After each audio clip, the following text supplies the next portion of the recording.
네, 주님 서 계신 줄 믿으시기 바랍니다. 예로부터 민족이나 국가마다 민족이나 국가의 설립과 관련된 창조 설화 혹은 건국 신화 등이 있어 왔습니다. 이제 대표적인 사례로는 우리나라의 단군 신화가 있죠. 그런데 이런 창조 설화나 건국 신화를 보면 대부분 그 민족이나 국가의 시조, 이제 처음 설립한 사람, 그 시조를 완벽하거나 신비로운 인물로 묘사하는 경향이 있습니다. 왜 그랬을까요? 자기 민족이나 국가가 하늘의 뜻에 따라 세워졌음을 주장하기 위해서겠죠.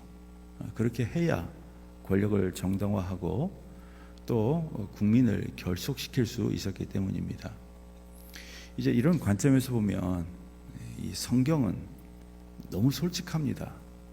완벽함이나 신비로움 따위는 없는 것처럼 보입니다. 여러분, 아브라함을 한번 생각해 보십시오. 로마서 4장 11절은 아브라함을 믿는 모든 자의 조상이라 그랬잖아요.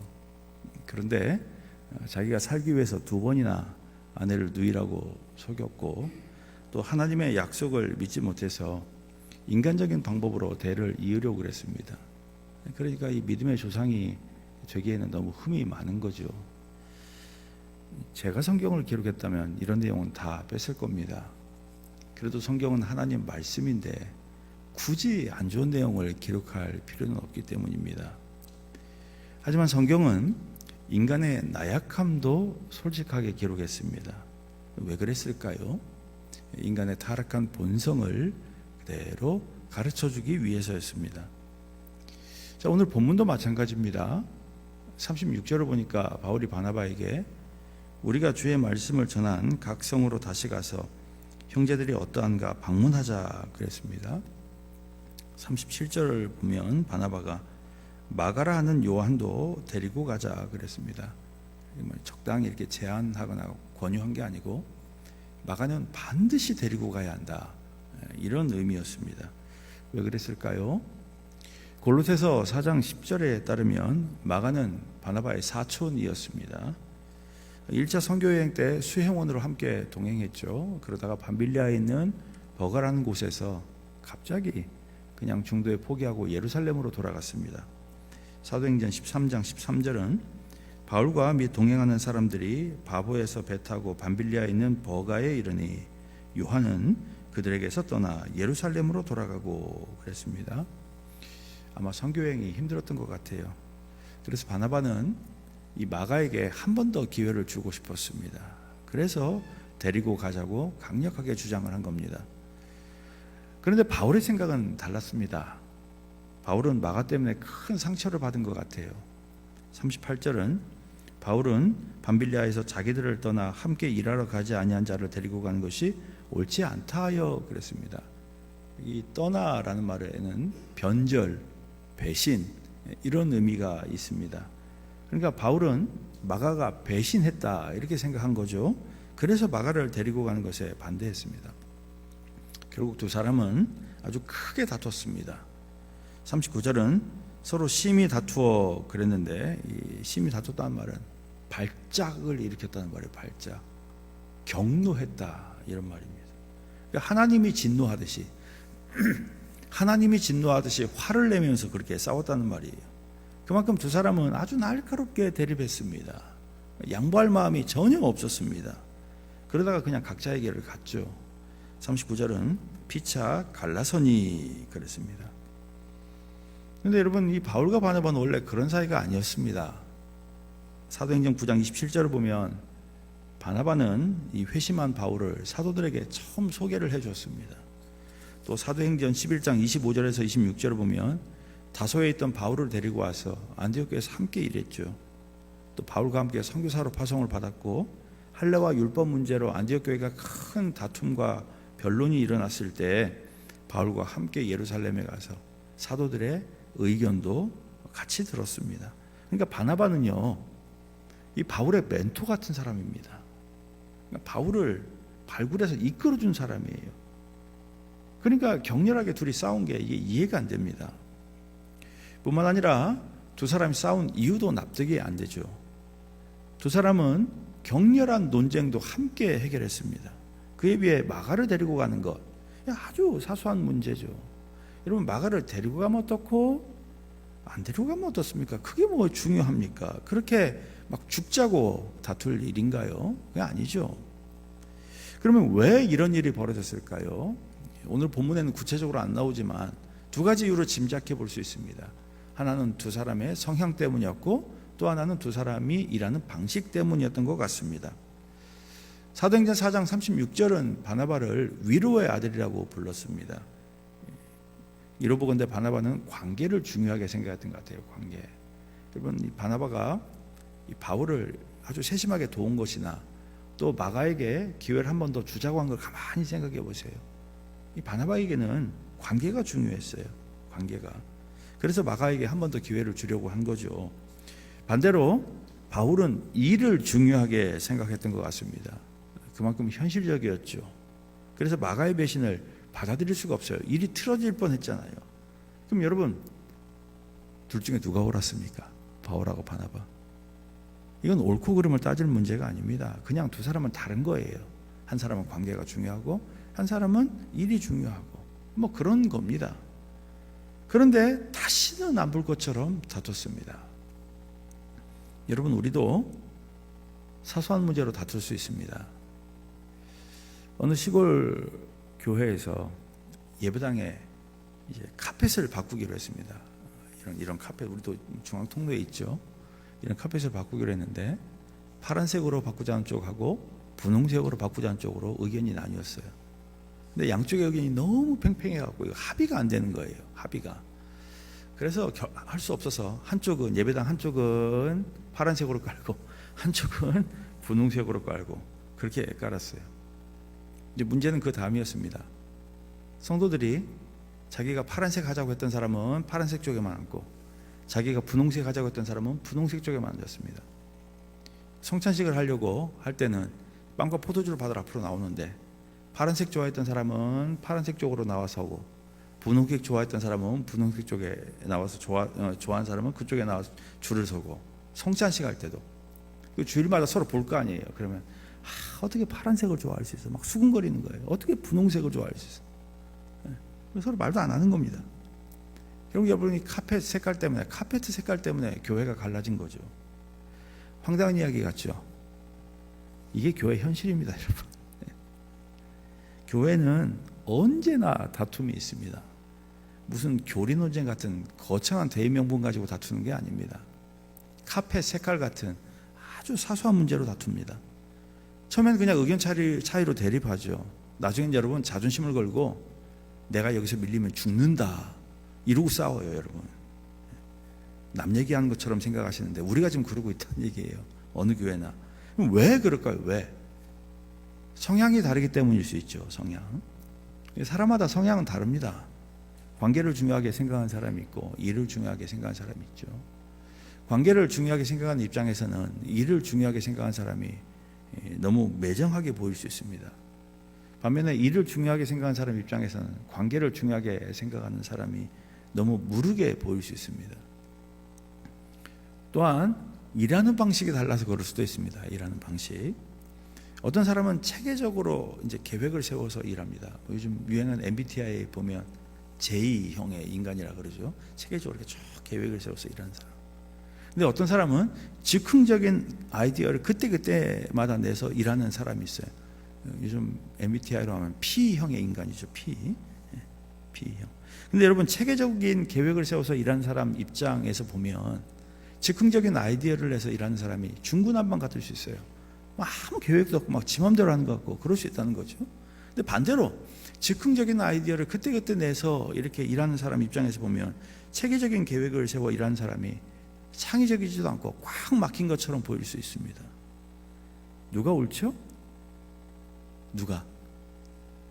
이건 여러분 옳고 그름이 없습니다. 그냥 다른 거예요. 다른 거. 게다가 우리 중에 완벽한 사람도 없죠. 따라서 서로의 성향과 일하는 방식을 조금이라도 이해하려고 노력하면 그냥 웬만한 문제는 그냥 넘어갈 수 있습니다. 하지만 자기 성향에 따라서만 일하거나 또 자기 방식만 옳다고 주장하거나 또 자기 기준만 다 고집하면 반드시 다툼이 생기죠. 사사시대가 그랬습니다.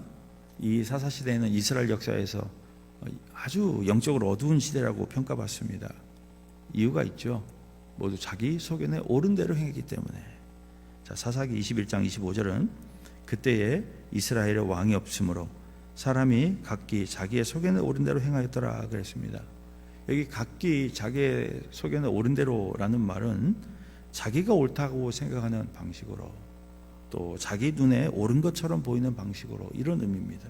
모두 다 자기가 기준이었어요. 자기가. 그래서 영적 어둠이 찾아온 겁니다. 여러분, 이런 현실을 받아들여야 합니다. 그러지 않고 교회에 대해 지나친 기대나 환상을 가지면 신앙생활 힘들어요. 여러분. 교회에 대해서 기대하지 말라는 말은 아닙니다. 기대해야죠. 그러나 교회는 죄인의 모임이기 때문에 완벽하지 않다는 현실을 고려하고 신앙생활을 해야 한다는 겁니다. 그렇지 않으면 우리의 지나친 기대와 환상이 교회를 무너뜨릴 수 있습니다. 독일 목회자 디트리 본회퍼는 믿는 사람들이 모인 공동체 자체보다 공동체에 대한 자신의 꿈을 더 사랑하는 사람은 그 공동체를 파괴한다.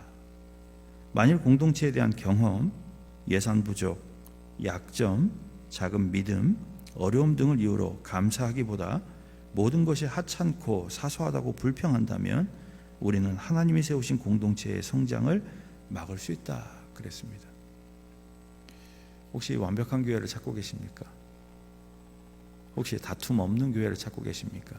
그런 교회 있으면 저 좀 소개시켜 주세요. 저도 그런 교회 다니고 싶어요.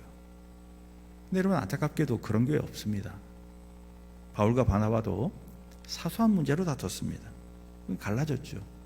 성향이 다르고 일하는 방식이 달랐기 때문입니다. 하물며 우리는 어떻게 했습니까? 하물며 크고 작은 다툼이 있는 것은 당연합니다. 그걸 인정해야 합니다. 자, 그러면 바울과 바나바는 어떻게 됐습니까? 먼저 바나바는 마가를 데리고 구브로로 갔습니다. 저기 보시죠. 에게해에 있는, 에게해 아니고요, 지중해에 있는 구브로. 요즘 사이프러스, 키프로스 뭐 이렇게 얘기하는데 저기로 갔어요. 자, 39절은 바나바는 마가를 데리고 배 타고 구브로로 가고 그랬습니다. 왜 구브로로 갔을까요? 기억나세요? 왜 구브로로 갔을지? 구브로는 바나바의 고향이었습니다. 사도행전 4장 36절은 구브로에서 난 레위족 사람이 있으니 이름은 요셉이라 사도들이 일컬어 바나바라. 그러니까 본명은 요셉인데 사도들은 뭐 별칭으로 바나바라고 불렀다는 얘기입니다. 또 이 구브로는 바나바가 바울과 함께 사역한 첫 번째로 사역한 곳이었습니다. 사도행전 13장 4절은 두 사람이 성령의 보내심을 받아 실루기아에 내려가 거기서 배 타고 구브로에 가서 그랬습니다.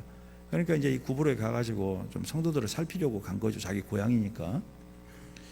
다음으로 바울은 실라를 데리고 수리기아와 길리기아로 갔습니다. 이 수리아와 길리기아는 특정한 도시 이름이 아니고 그 지역 이름입니다. 수리아 지역, 길리기아 지역, 이렇습니다.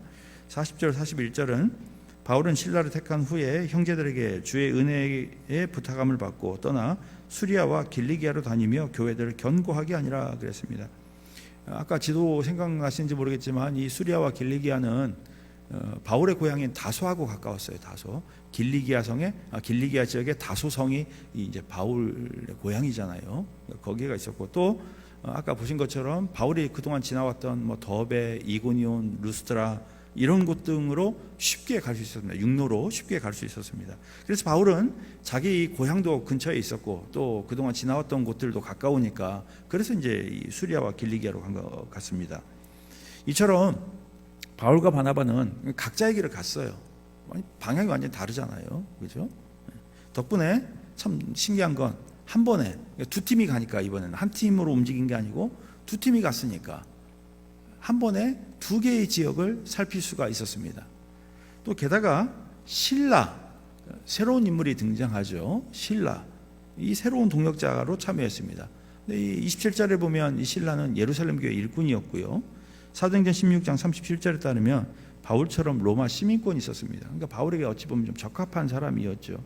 그래서 바울 서신과 또 베드로 서신 등을 보면 나중에 이 실라가 교회에서 아주 중요한 역할을 감당합니다. 그러니까 새로운 일꾼을 발굴한 거예요. 두 사람이 갈라지면서. 자, 어떻습니까? 바울과 바나바의 다툼은 의외의 결과를 낳았습니다. 일단 선교 영역이 넓어졌죠. 한 번에 두 지역을 갔으니까. 또 실라라는 새로운 일꾼을 발굴했습니다. 여러분, 그렇다고 아이고 싸우기를 잘했네 이 말 아닙니다. 성도는 다투면 안 되죠. 그러나 그럼에도 하나님은 이 두 사람의 다툼을 하나님의 뜻을 이루는 도구로 사용했다는 점이 중요합니다. 게다가 바울, 바나바, 마가 이 세 사람은 영원히 결발하지 않았어요. 고린도전서 9장 6절을 보면 바울은 어찌 나와 바나바만 일하지 아니할 권리가 없겠느냐 그랬습니다. 여러분, 이 고린도전서는 주후 55년쯤에 기록됐어요. 주후 55년 기억하세요. 반면에 2차 선교여행은 주후 49년쯤에 시작됐습니다. 그러니까 이 고린도전서는 2차 선교여행이 시작된 후에 기록된 거예요. 그러니까 바울과 바나바가 싸운 다음에 기록된 거예요. 그런데 바울은 이 고린도 교회에 보낸 편지에서 바나바를 언급합니다. 여러분, 만약에 두 사람이 다퉜다는 이유로 영원히 얼굴도 안 보고 살았다면 이름 적었겠어요? 왼수 같은 인간인데 안 적죠. 근데 적었단 말이죠. 마가도 마찬가지입니다. 바울이 이제 여러 교회 보낸 편지를 바울 서신이라고 하는데 여러 곳에 마가의 이름이 나옵니다. 골로새서 4장 10절은 나와 함께 갇힌 아리스다고와 바나바의 생질 마가와, 이제 마가에 대해 설명을 덧붙입니다. 이 마가에 대하여 너희가 명을 받았음에 그가 이르거든 영접하라 그랬습니다. 또 빌레몬서 24절은 또한 나의 동역자 마가, 아리스다고, 데마, 누가가 무난하니라. 마가를 또 언급해요. 마가를 동역자라고 그러죠. 여러분, 골로새서와 빌레몬서는 주후 62년쯤에 기록됐습니다. 그러니까 2차 선교여행이 끝난 지 한 10년쯤 지난 시점이죠. 그런데 그때도 10년쯤 지났는데 마가를 뭐라고 불러요? 나의 동역자, 교회가 영접해야 할 사람, 이렇게 소개를 해요. 또 디모데후서 4장 11절은 네가 올 때에 마가를 데리고 오라. 그가 나의 일에 유익하니라 그랬습니다. 이 디모데후서는 바울이 순교를 앞두고 디모데에게 보낸 편지잖아요. 자, 자기 죽음을 앞두고 누가 떠올랐단 말입니까? 누구를 찾았단 말이에요? 마가. 그러니까 여러분, 이 마가와의 관계도 다 회복이 된 거죠. 한번 다퉜다고 그걸로 끝, 이게 아니었다는 겁니다.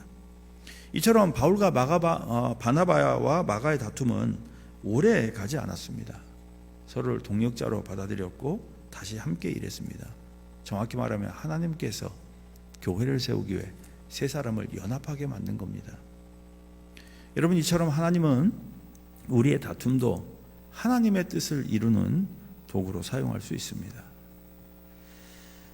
제가 어릴 때 다닌 교회는 한 300명쯤 모였었는데 3번이나 갈라졌어요. 3번이나. 그때마다 마음이 아팠습니다. 그러니까 한 교회에서 교회가 3개가 생긴 거예요. 이렇게 생각해 보세요. 어제까지 가족처럼 지내다가 하루아침에 남보다 못한 사이가 된 거예요.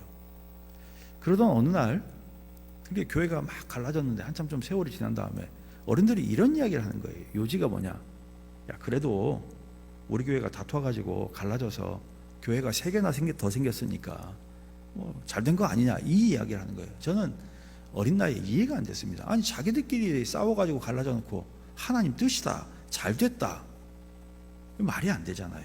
그런데 여러분, 요즘도 여러 곳에서 그런 이야기가 들려요. 교회가 갈라진 게 잘 된 것처럼. 여러분, 교회가 갈라지는 게 잘 된 일입니까? 여러분, 교회는 갈라지면 안 됩니다. 그건 예수님의 몸을 찢는 것과 같습니다. 고린도전서 1장 13절은 그리스도께서 어찌 나누었느냐. 교회가 갈라지면 그리스도를 나누는 것과 같다. 하지만 여러분, 교회가 갈라졌다고 해서 하나님의 뜻이 무너지는 것은 아닙니다. 하나님의 뜻은 반드시 이루어집니다. 심지어 하나님은 우리의 부족함도 하나님의 뜻을 이루는 도구로 사용할 수 있습니다.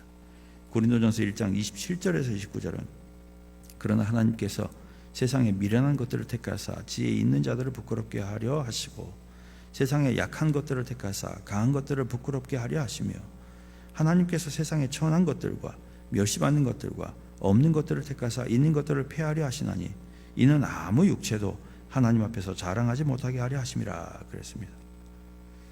아브라함을 한번 생각해 보십시오. 아브라함, 앞서 말씀드린 것처럼 살기 위해 2번이나 거짓말했잖아요. 그런데 하나님은 이 아브라함의 실수, 아브라함의 부족함을 통해서도 아브라함에게 복을 주셨습니다. 창세기 12장 16절은 이에 바로가 그로 말미암아 아브라함을 후대함으로 아브라함이 양과 소와 노비와 암수 나귀와 낙타를 얻었더라 그랬고, 창세기 20장 14절은 아비멜렉이 양과 소와 종들을 이끌어 아브라함에게 주고라고 했습니다. 거짓말하기를 잘했다는 말 아닙니다. 하나님은 거짓말해도 복 준다는 말이 아닙니다. 이 본문의 핵심은 하나님은 아브라함의 거짓말에도 불구하고 그의 약속을 지키셨다는 겁니다. 창세기 12장 2절 내가 너로 큰 민족을 이루고 내게 복을 주어 내 이름을 창대하게 하리니 너는 복이 될지라 그랬습니다. 따라서 여러분, 교회에 다툼이 생겨 갈라질지라도 거기에도 하나님의 뜻이 있을 수 있음을 기억해야 합니다. 물론 우리는 하나님의 뜻이 뭔지 모를 수 있어요. 우리가 어떻게 하나님의 뜻을 다 압니까? 왜 하나님이 그렇게 역사하는지 우리가 어떻게 알겠습니까? 그러나 하나님은 교회를 사랑하십니다. 여러분, 교회를 얼마큼 사랑하는 줄 아세요? 자기 아들 독생자 예수 그리스도를 주실 만큼 사랑하십니다. 에베소 5장 25절은 그리스도께서 교회를 사랑하시고 그 교회를 위하여 자신을 주심같이라고 그랬습니다. 그렇기 때문에 하나님은 어떤 상황에서도 교회를 보존하려고 하세요. 이 믿음이 있어야 돼요. 여러분, 우리가 교회를 다니려면 하나님은 교회를 사랑하시는데 예수님을 주실 만큼 사랑하신다. 그래서 어떤 상황에서도 교회를 지키신다. 이 믿음이 있어야 우리도 끝까지 교회를 지킬 수가 있습니다. 뿐만 아니라 누군가와 다투더라도 조속히 화해해야 합니다. 물론 지난주일에 대판 싸웠는데 오늘 하루아침에 아무 일도 없었던 것처럼 집사님 반가워요 이럴 수는 없어요. 그럼 미쳤다고 그러겠죠. 이러기는 어려워요. 여러분, 화해하는 데는 굉장히 시간이 많이 걸릴 수 있습니다. 왜? 우리 상처 낳는 것도 시간 걸리잖아요. 마찬가지로 다퉜다가 화해하는데도 시간이 많이 걸릴 수 있습니다. 하지만 그 불편한 감정을 평생 끌어안고 살 수는 없잖아요. 그거는 개인에게도 교회에게도 전혀 유익하지 않습니다. 그렇기 때문에 화해하는 것이 좋습니다. 마태복음 5장 23절 24절은 그러므로 예물을 제단에 드리려다가 거기서 내 형제에게 원망 들을 만한 일이 있는 것이 생각나거든 예물을 제단 앞에 두고 먼저 가서 형제와 화목하고 그 후에 와서 예물을 드리라 그랬습니다. 요셉을 생각해 보세요. 요셉, 형들의 시기로 10년 넘게 고생했죠. 형들이 얼마나 미웠겠어요. 다시는 얼굴도 보고 싶지 않고 보이기만 해라, 내가 가만두나, 이럴 수 있었겠죠.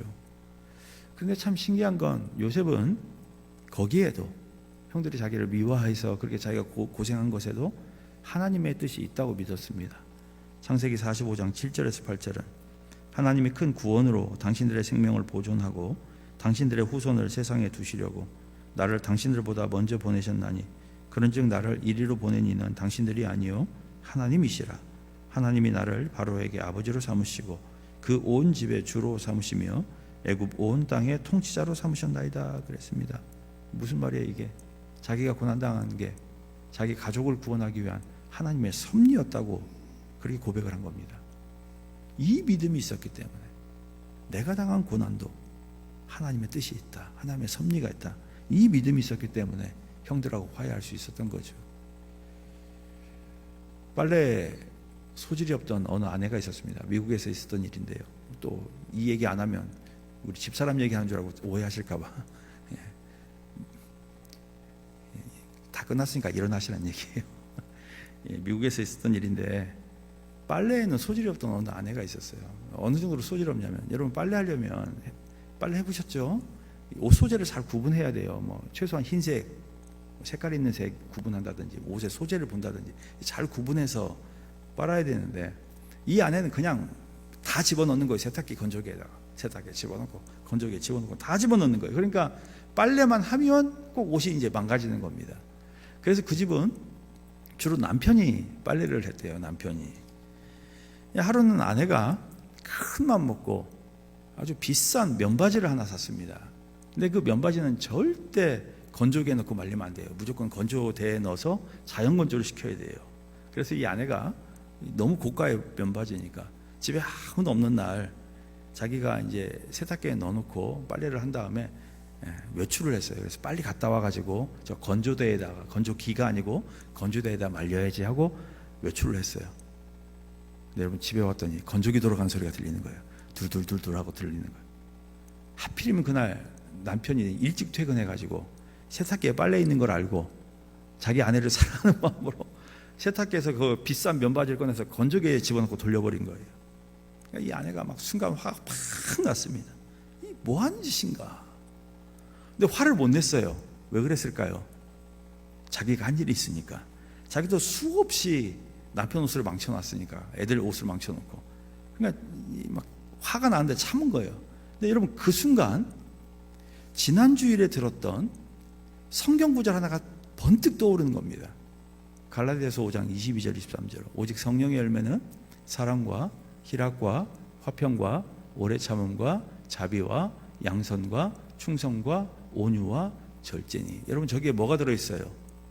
사랑이 들어있고 화평이 들어있고 오래 참음이 들어있고 자비가 들어있고 온유가 들어있고 절제가 들어있잖아요.